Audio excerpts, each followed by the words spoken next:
In this video, we're exploring the S&P 500 daily forecast from alphacrunching.com and how it can help you stay on the right side of the market.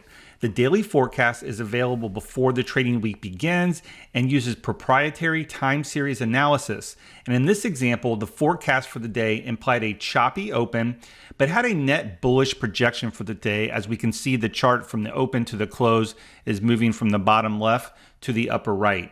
So we're going into this day with a bullish bias. Now, it just so happened that Jerome Powell was scheduled to speak in the middle of the day, so we still want to be aware of potential market moving events like that, as they can often be unpredictable. Now, let's flip over to the chart and we can see what happened that day. I like to use the 5-minute Heiken Ashi chart with SPX to take advantage of all the options expiration. And what I like about Heiken Ashi is that if I know I'm going into the day with a bullish bias, I'm looking for bullish signals, and it's pretty clear with Heiken Ashi that when the candles turn green, there's some potential bullishness happening. So I know that the opening session was going to be pretty choppy, and that's pretty much what we saw. Here's the opening 5-minute candle, and it was kind of just chopping around a bit. But by the late morning, we got a few greens here in a row, and this was a good opportunity to take a long position up until the Powell speech, which was right in this area. And we can see that Powell spoke,